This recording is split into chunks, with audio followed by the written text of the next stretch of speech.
growing up around and near the beach, if you don't know, I grew up in Florida, and so when I first moved to Texas, I was very, very disappointed when I went to the beach for the first time. But I will go now; it'll be fine. But not really. But growing up around the beach, you learn things as a coast kid that tourists most of the time don't learn or don't know. You can always tell the tourists when you're from a beach town because they usually have a boogie board, and then they usually have a bunch of sunscreen on, and they smell like sunscreen. And so that's just a little tip. When you go to the beach, buy stuff. Don't do the boogie board, okay? Because then people are going to know. But one of the things that I know is that if you ever want to feel small that in the ocean, you know that you are at the mercy of the current, the wind, and the waves. You ever think that you're strong? I encourage you to wait for a big northeastern windstorm to blow in, grab a surfboard, and try to paddle out into the ocean and see how long you would last. It is not a good thing. Don't do that. Please don't. But you will quickly realize that if you paddle out in the middle of a big wave swell, that you are like a speck in the middle of the ocean, like plankton floating around. You like to think that you're strong and that you have endurance, but you will quickly understand that the power and the wind of the waves is something that we can't even comprehend. So it makes the ocean so big and so scary to some. Did you know that the ocean, as of 2022, the ocean is only 80% of it has been successfully mapped out or even seen by human beings? Only 80% of the ocean has been explored. That's terrifying, isn't it?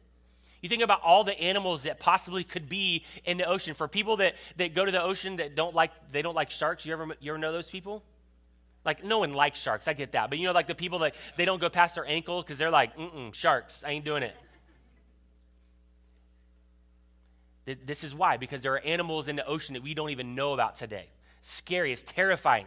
But one of the things that you get taught growing up around the beach is to know where you swim in, or if you're surfing, where you're going to paddle in on the beach. That when you go and you have an identifying marker that you pay attention to, that you can always look at and know that that's where I went in. If you go to a beach where you park on the street and you walk down to the beach, you got to know. Why? Because if you're not careful, the current and the wind and the waves will take you away from where you were, and you won't even know where you ended up. You'll get back on the beach and think you're safe, and you realize I'm miles away from where I went into the beach, where I went into the water. And so the current and the waves, and sometimes even a rip current can take you away. And so when the current's pulling hard, you have to look, and you have to look at your marker and know that's where I went in. I have to get back to that point. Keeps you safe and in that area.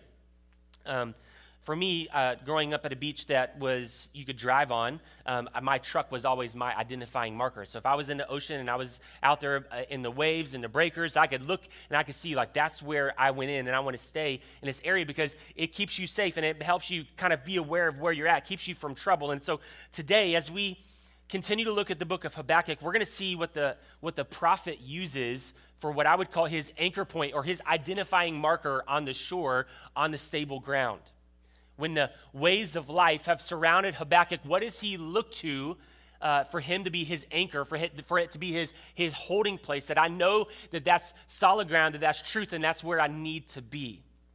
His marker in storm of life. And if you're new at this, we've been walking through this short book of the prophet Habakkuk, and in total, we're going to spend about 5 weeks in this book. We're in week 3 today. And this book is unique in the sense that for most prophetic books of the Bible, what you will find is the Lord speaks something to a prophet, and then a prophet turns around and speaks something to the people of God, or to a person, or a warning, a word of caution. But Habakkuk is unique in this sense that it is only a dialogue between God and Habakkuk.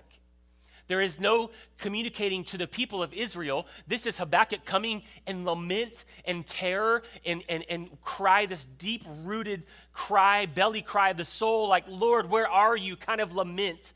It's back and forth with Habakkuk and God. 2 times Habakkuk laments, and 2 times God responds to him. That's what makes this book unique.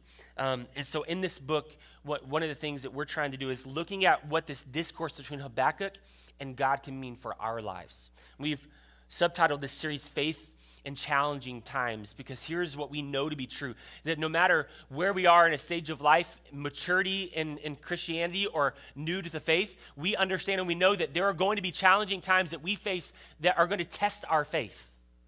They're going to test what we believe and what we read and what we know. There's going to be seasons like that to where it's like, oh, this is the most challenging season that I've ever been in. And some of you maybe are even here this morning and you feel like that you're in that season.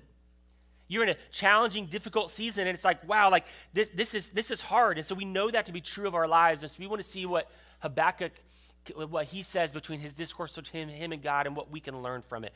And so we're going to be in Habakkuk chapter 1, and we're going to start in verse 12, and then we're going to end in chapter 2, verse 1, all right? So let's read together. Habakkuk chapter 1, verse 12. If you don't have a Bible, in the back of the room on the tables, there are some little black Bibles back there. You're welcome to take one of those. It's our gift to you, just you can take with you. We love and hold the scripture in high esteem here at Collective. Verse 12, are you not from everlasting, O Lord my God, my Holy One? We shall not die. O Lord, you have ordained them as a judgment, and you, O rock, have established them for reproof. You who are of pure eyes than to see evil cannot look at wrong. Why do you idly look at the traitors and remain silent when the wicked swallows up the man more righteous than he? You make mankind like the fish of the sea, like crawling things that have no ruler. He brings all of them up with a hook. He drags them out with his net. He's talking about Babylon here, not God. He makes a switch. He gathers them up with his dragnet, so he rejoices and is glad. Therefore, he sacrifices to his net and makes offerings to his dragnet, for by them he lives in luxury and his food is rich. Is he then to keep on emptying his net and mercilessly killing nations forever? Chapter 2, verse 1. And I will take my stand at my watchpost and station myself on the tower and look out and see what he will say to me and what I will answer concerning my complaint. Now, I was telling Lindsay last night that this series is a little bit harder than I expected it to be when we mapped out the series. Part of the reason is because today, again, we find ourselves in another passage of lament. And I don't know if you've ever done any kind of teaching before, but talking about hard things over and over is not the most fun thing to do, is it? You want to have seasons of joy. You want to have times where you talk about happy things and fun things and the goodness of God and all the things that we want to look at in the scriptures, but we're finding ourselves again in another passage of lament where it just feels heavy. Like, where are you, God? Like, are you finally going to respond in a way that is helpful to me, Lord? Because the last time you responded to me, it was more like, hey, it's going to get worse. And here I am lamenting again. And it kind of has this feeling of, okay, when is the joy going to come? When does the joy come for Habakkuk? And really, that's our story too, isn't it? Have you ever felt like that? That's why I think this series can be helpful to us, because we know that God isn't a genie. We know that we don't treat him like a genie and we get whatever we ask for. We know that the Lord has plans and purposes and will for us, and we pursue him, we pray, and we seek the Lord. All those things, yes, but we know that God is not genie and we don't get everything that we want. We know that. We're probably thankful for that now, aren't we, in our lives? You think back 10 years ago, if the Lord would have answered every prayer that you prayed 10 years ago, your life would have been a mess, right? It's the truth. We think like, I need God to respond to me. I need God to answer me in my time frame. And sometimes we know that suffering and pain is going to keep coming. And it's going to be long. It's going to be hard. But our prayer is this, is that in this series, that when we learn, that we will learn to be a people that can lament, that can learn to be comfortable being frustrated with the season that we're in, that can talk through it and be real and honest with the people around us, that we can drop the charade of rainbows and butterflies that can permeate the church culture so easily. You want to know how I know that happens? Because every Sunday when we walk in the doors of churches, not just Collective, every church, and somebody asks, how are you doing? What do you say? I'm great, blessed and highly favored, right? You know what no one ever says? Like, this week was awful. No one ever says that, right? We have this pretense that we walk into churches with it, that everything's good and everything's right and everything's just, man, life is just awesome. But sometimes it's not, isn't it? Sometimes it's challenging. Sometimes there is pain. And so we want this to be something where we be honest with God and honest with each other. To lament and say, yeah, it's a tough season that I'm walking through, and be okay with that. Let's look at verse 12. We're going to look at the first half of this verse. It says, Habakkuk says, are you not from everlasting, O Lord, my God, my Holy One? What Habakkuk is showing us is something that is so practical, helpful, and biblical here. Because what is human nature when we face something incredibly difficult? Human nature would say that all of our focus and all of our attention goes to that problem, doesn't it? All of our focus and our attention goes to that issue, goes to that season of pain and suffering. It's like we just, oh, God, save me from this. And I always think about my kids when we have passages like this, because when they're playing outside, kids are having a great time. I mean, for hours they will play. They will have just the time of their lives, right? But one trip and one fall on the concrete, one scrape of the knee and the skin come off just a little bit. And what is the most important thing in the world at that time? Their pain, right? They're bleeding. Just cut the leg off. Just stop the bleeding. You know, it's like this pain. It's like, it's right there. That's human nature. Yes, we may not cry and scream and hold our leg and ask for our parents to kiss our boo-boo anymore, but the reality is we haven't grown up much, right? Because when we face challenging situations, please don't ask your parents to kiss your boo-boo, okay? Some of y'all are looking around like, maybe it still works. But the reality is that when we face something incredibly difficult, painful times, that's where all our focus goes, doesn't it? All of our attention goes to that. But what Habakkuk is showing us is that he starts his prayer off. He doesn't start his prayer off by focusing on the problem, but he focuses on what he knows to be true about God. Think about that for a moment. Think about the power of that. That his marker or his anchor point is when the waves of life are surrounding him and the strong current is pulling him, his focus is on the character of God. Are you not from everlasting? The first thing, if you're taking notes, is that focusing on God is the key to waiting prayer.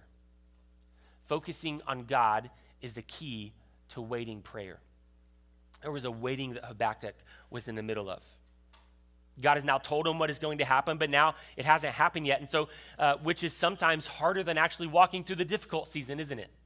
A waiting season. If you've ever had a doctor's appointment and you're waiting on a diagnosis, like, that's hard, right? If you've ever had something told to you and you're in the middle of it, but you're waiting on it to be over, it's not easy. The waiting is one of the hardest places for us as believers to sit in. We don't like to wait. But this is a confession of faith that in the middle of his waiting, he says, God, you are everlasting, stating the truth that we know is that God has been God from eternity past. That from the beginning of time, he's already been there. No one created God. There's nothing new or surprising to him. This Hebrew word that the writer uses for everlasting, it focuses on the previous acts of salvation for the people of Israel. Like you, in essence, Habakkuk is saying in the start of this second lament that God has been faithful. God has been faithful to me. God has been faithful to our people. He's been good and he's kept his word. And the truth is, for most of us in the room, I would say probably for all of us, we're going to find ourselves in seasons and moments where we have to remind ourselves of God's faithfulness and goodness in our own lives. We're going to have to remind ourselves from time to time that God has been really faithful to us. That we're going to need to recount all of his works in our lives. And I would imagine that all of us in this room could probably write a book on all the goodness that he's given us, all the faith, on the ways that he's been faithful to us, all the ways that he has stepped in and he's provided when it seemed like there was no other way, but he stepped in at the last moment and provided for us in a way that only God could provide. He calls him Lord. Are you not everlasting, oh Lord? This is Yahweh, the covenant name for God, where God promises Moses that he's going to rescue his people. Exodus chapter 3, and he says, I am that I am. Like, I am Yahweh. I am the God. I am God of Israel. Like, you're going to be my people. And I'm going to rescue you, and I'm going to make you more numerous than the sand or the stars. Like, these are my people. He uses God's covenant name when he's calling him. It's a prayer that should invoke some confidence in our trust of God. Like, you are a covenant God. You are Yahweh, that you have been with your people continually, and you're going to continue to be with your people. And then lastly, he calls him Holy One, everlasting, O Lord, my God, and Holy One. Meaning that God is not tainted by the darkness or the failings of the world or the sin of the world, that his character is unmovable, that if he is God, holy, set apart. And here's the challenge that I think that we are feeling and we are sensing and we are reading about this story of Habakkuk. Habakkuk knows all these things to be true. But why is he lamenting? Why is he perplexed? Because what he knows to be true about God and what he's experiencing feels like they are at odds. I don't know if you've ever had those seasons where you feel like what you know to be true about God and what you're experiencing feel like they're at odds. Like God is good, but this season's pretty rough, right? God is good, but what we just walked through, that was very difficult. But I want you to hear me. Your frustration with your season does not mean that you don't know and believe these truths about God. These two sides can play out at the same time. Yes, God is good. Yes, he is holy. Yes, he is faithful. Yes, he is righteous. But yes, also, your season can be difficult at the same time. That's just the reality of life. And we sometimes kind of see it this way, that it's got to be the opposite. Either God is good and my life is perfect, or God is not good and nothing's perfect. But at the same time, God can be good. He can be holy. He can be righteous and set apart. And you can still be walking through difficult seasons and situations. What Habakkuk is showing us, this is an act that we would call meditation.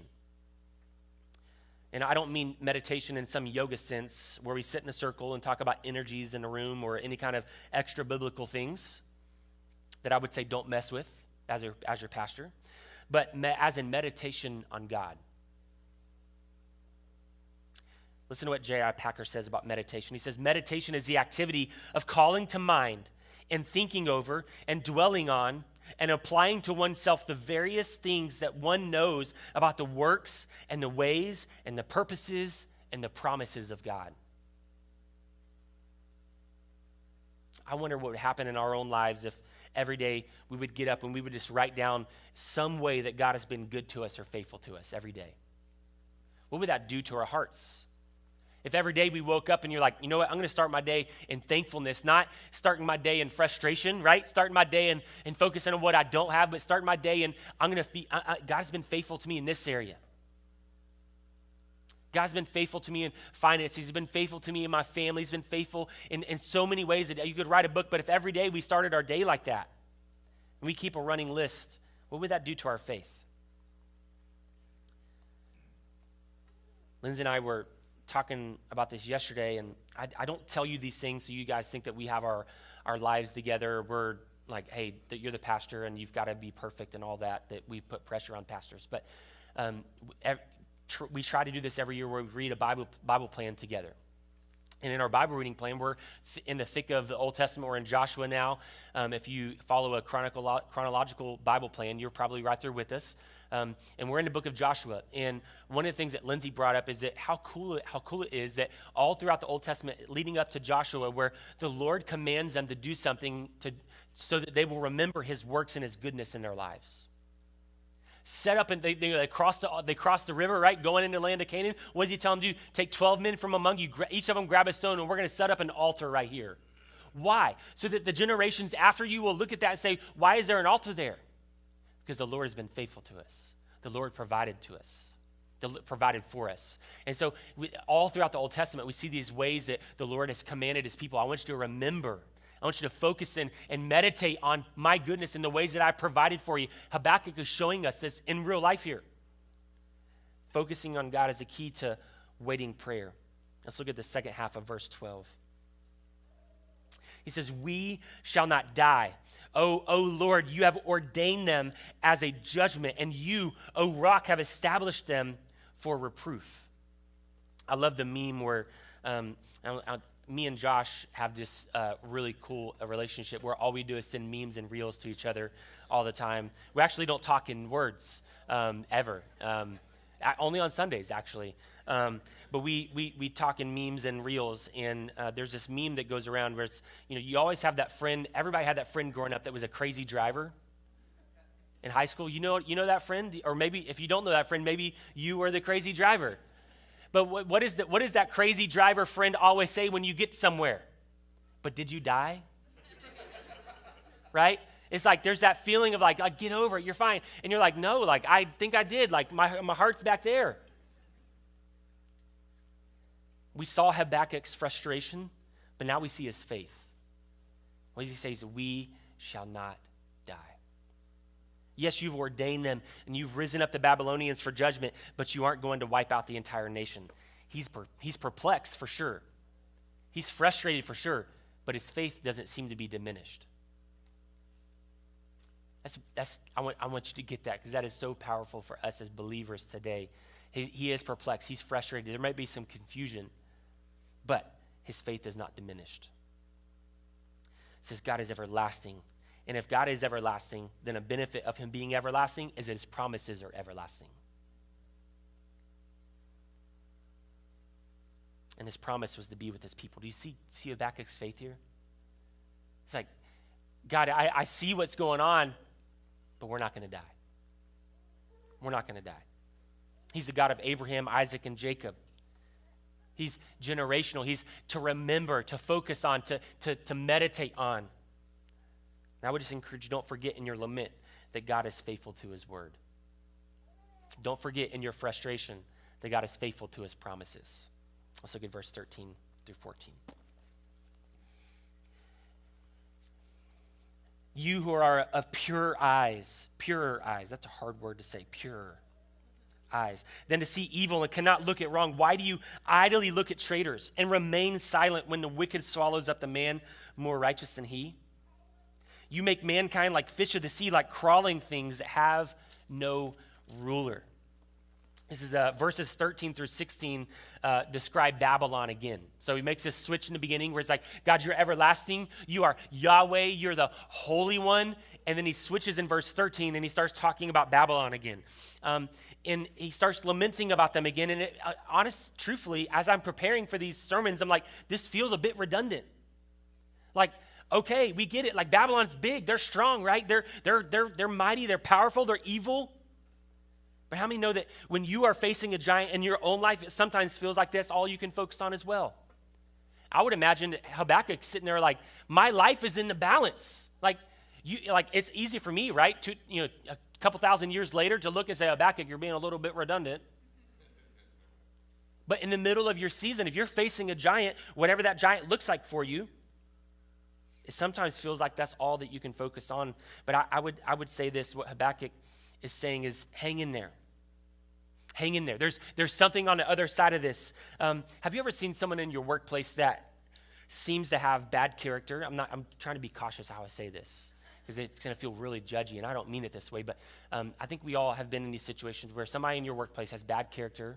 They seem to not be a very good person, but they seem to always get the promotions and the bonuses. You ever seen that person? You ever seen that person and wonder, like, how in the world do they keep getting bonuses? Like, how do they keep getting the promotion? Like, we were up for the same job. They don't have a lot of character. The boss doesn't see it, but I'm over here working with honesty and character, and nothing's changing. That's what Habakkuk is going after when he says this. He's like the wicked swallows up the man more righteous than he. Like, Babylon's evil. Sure, like Israel has turned from following the Lord. Yes, we know that and we see that, but Babylon, really, God? Like, they're pretty evil. Like, how can they swallow up somebody more righteous?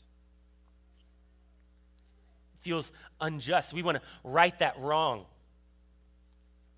But what Habakkuk is feeling is, he says, God, you are holy and you have pure eyes. But you look idly at the nations. You turn your eye to the evildoer. Are they more righteous than me? Again, he says. This is a really good picture of why salvation isn't based on our own works. Because when you feel like that you work for something, you feel like that you deserve something, don't you? Think about this for a moment. Like, I'm a good person. I obey the word of the Lord. I don't make the big mistakes. My sin is kind of to a minimum at this point in my life. Like I've earned this. But the Lord would say, no. You don't deserve anything. You haven't earned anything. This is all by my work. This is all by what He has done for us. Because it can feel like that. Like man, like I deserve to not have to go through pain and suffering because I've been living my life right. It's not much of salvation, is it? I've been living my life right. And so, yeah, I deserve to not have to go through pain and suffering. Let's look at verse 15. It says he, Babylon, brings all of them up with a hook. He drags them out with his net. He gathers them in his dragnet, and so he rejoices and is glad. Babylon, as we stated, it's a brutal nation, really brutal. I mean, probably more brutal than what we could imagine even in our world today. There are atrocities across our globe. This is a brutal nation. They learned a lot from the Assyrian nation as well. But there are stories in history of Babylon when they would capture a city, they'd go into the city, and the people that they would take captive, they would take a big hook and they would hook it through their bottom lip. Human beings. They would take a hook and they would hook it through their bottom lip. And then they would take that with all the captives, and they would take one rope, and they would string the rope in between the eye of the hook to all the captives. And they would have one rope that they would pull all the captives with them wherever they went, so that it obey and they wouldn't fight because of the pain. Think about the inhumaneness that we read about Babylon. And Habakkuk is looking at this nation. He's like, how can you look at this? Much less rise them up. Like there's this lamenting that is going on that we, in our lifetime, I don't know if we'll ever experience.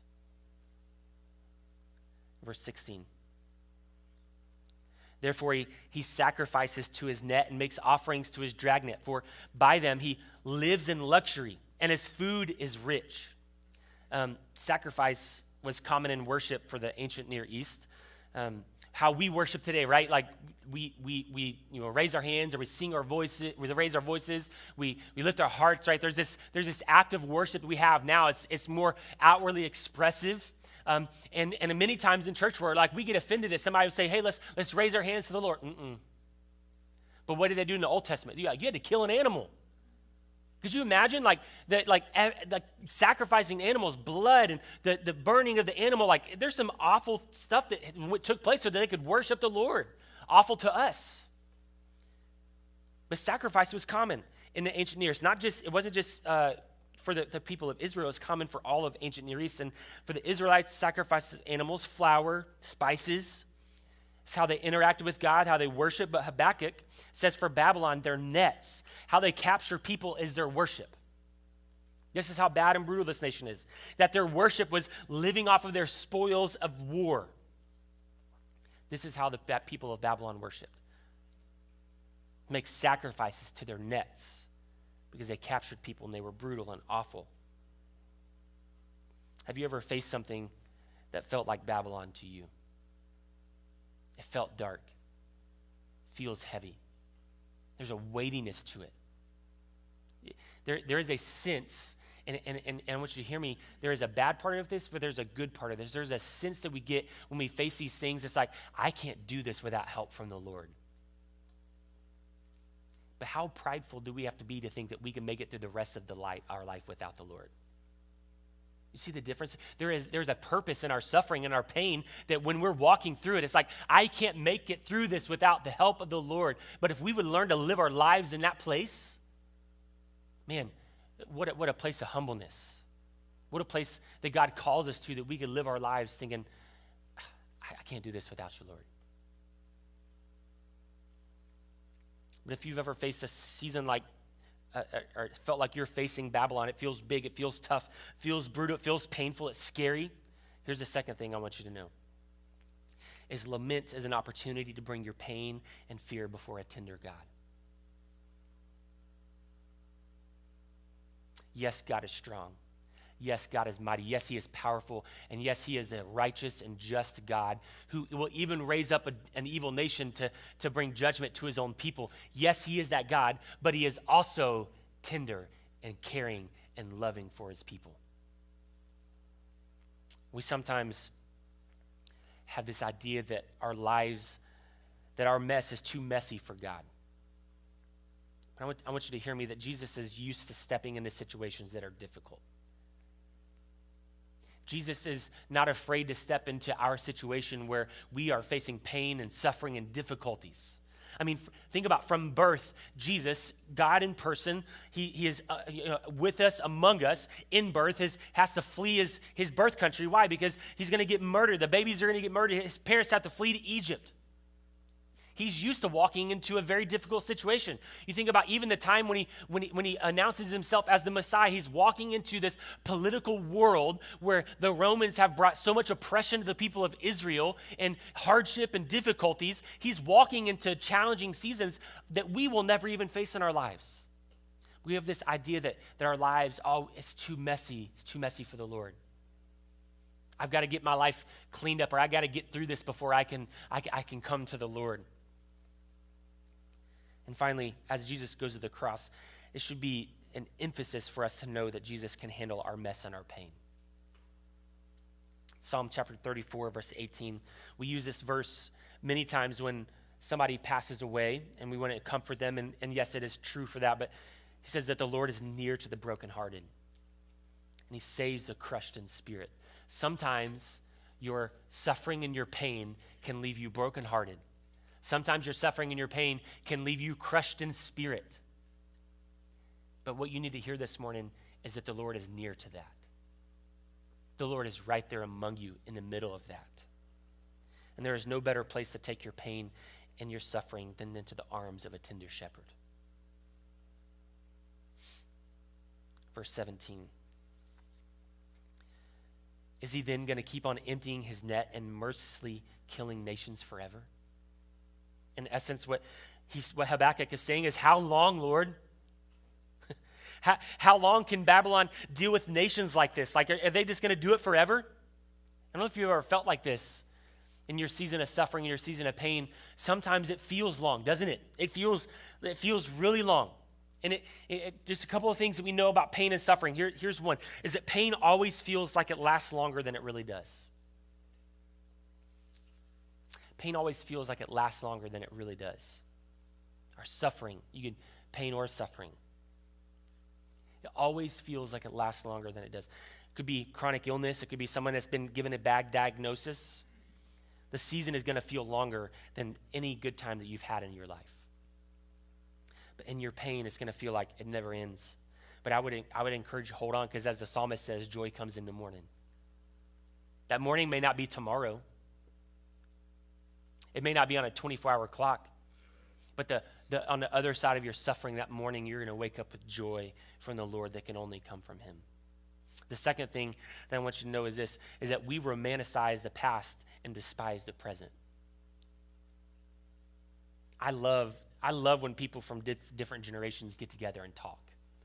You ever, and it's funny because I used to get frustrated when my parents would be like, well, I used to walk uphill both ways to school, and you're like, and now I find myself doing the same thing. I'm like, kids, do you understand what life was like without a phone? Every generation does it, don't they? Like on Dalen's baseball team, he's got little 9-year-old and 10-year-old kids. They've got better iPhones than I do. I'm like, what? You don't even know. You shouldn't get one until you're 16, right? Because you got to know the suffering that I went through. But we have this thing with the past, right? That we tend to only remember the positives and the good things of the past.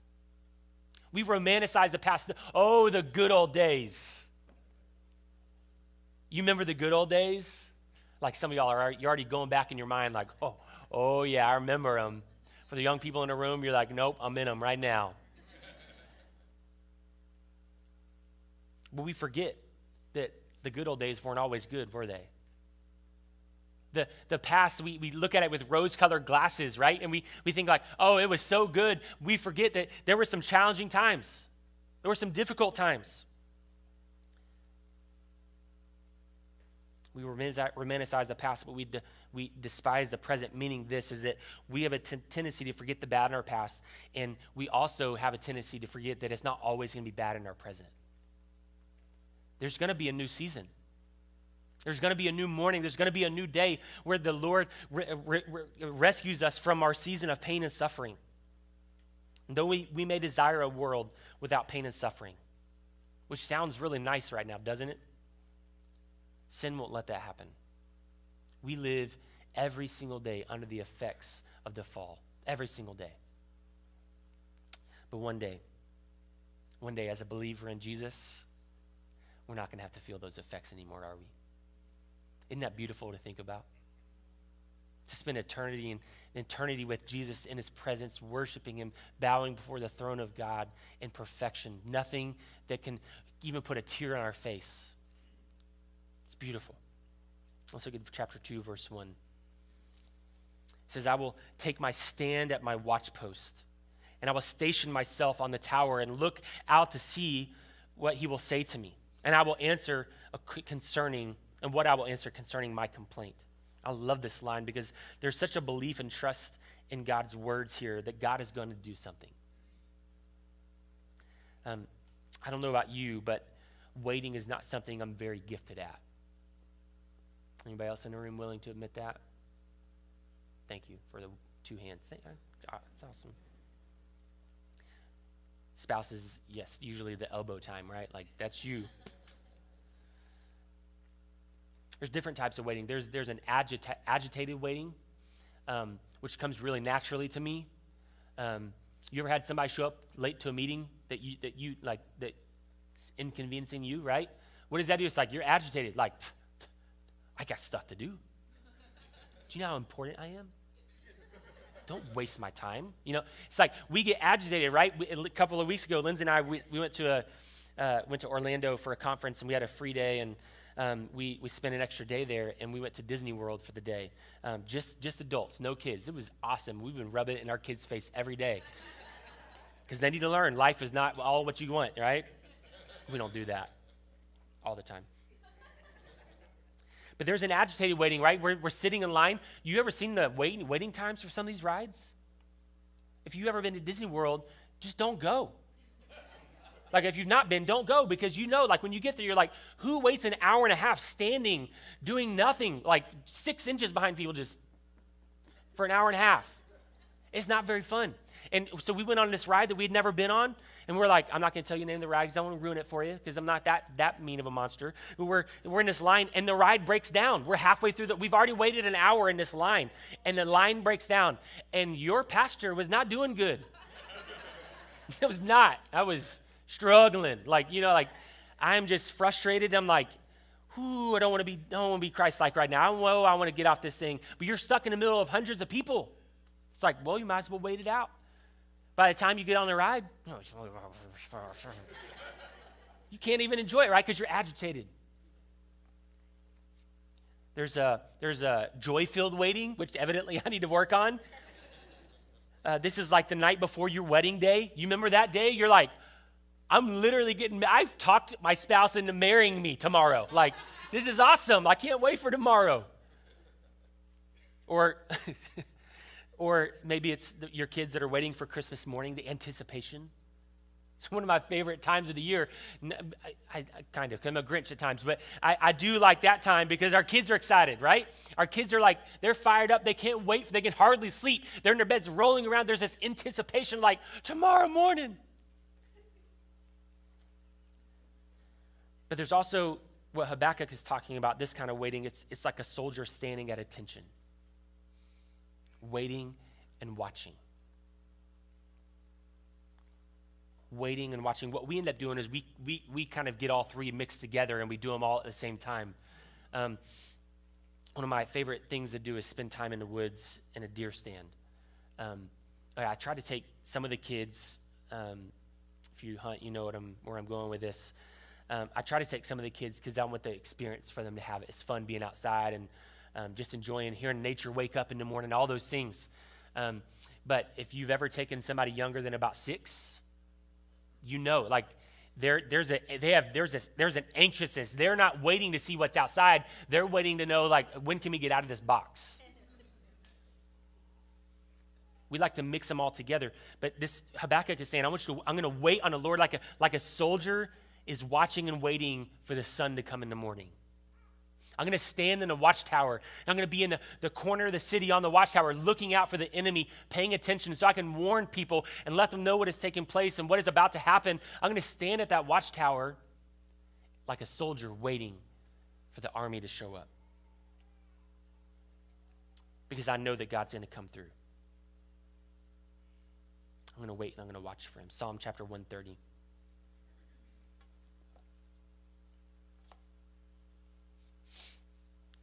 Verses 1-6.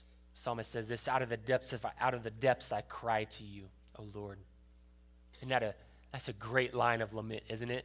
Out of my very soul, the depths and the crevices of my soul, I cry out to you, Lord. Lord, hear my voice. Let your ears be attentive to the voice of my pleas for mercy. If you, O Lord, should mark iniquities, O Lord, who could stand? But with you there is forgiveness, that you may be feared. I wait for the Lord. My soul waits, and in his word I hope. My soul waits for the Lord more than watchmen for the morning. More than watchmen for the morning. What are the watchmen as they're waiting overnight? They're waiting on the sun to rise because the shift is over, right? The shift is over. Somebody else is coming to watch. I've done my duty overnight. I'm waiting for that sun to rise, and my shift is going to be over. And Habakkuk is saying, I want you to wait on the Lord like the watchman waits for the morning. Because symbolically, he's saying, when morning comes, God, he's going to rescue us. He's going to provide for us. He's going to pull us out of this pit of suffering and pain that we are experiencing. One of the themes that I've noticed in biblical lament is that throughout the Psalms, is that yes, it's real and it's honest, it's raw prayer, cries of the soul, deep-seated in our hearts. But in the end, the lament, most of the time, the lament usually shows a real trust in who God is in the end. You'll read in the Psalms and other areas of lament, that at the end of it, they'll say, yet I still trust in you. Or Habakkuk, like, we shall not die. Or as Job says, though you slay me. There's a tension there. And here's what I would encourage. It's okay to walk in that tension. It's okay to be in lament, but it's also just as right to be focused on God's character and who he is and trust and faith in him. Lament and trust don't have to be at odds with each other. We can walk through the same thing, but the key for us is that in those difficult seasons and times and pain and suffering, do we still trust that God is who he says he is? Do we still trust who God says he is? Worship team, you can come. That's what it boils down to this morning. Do we still trust that God is right with his word, that he's true to his word, that he says he's going to rescue us, he's going to deliver us from seasons of pain and suffering? Is he still the shepherd in the middle of the valley?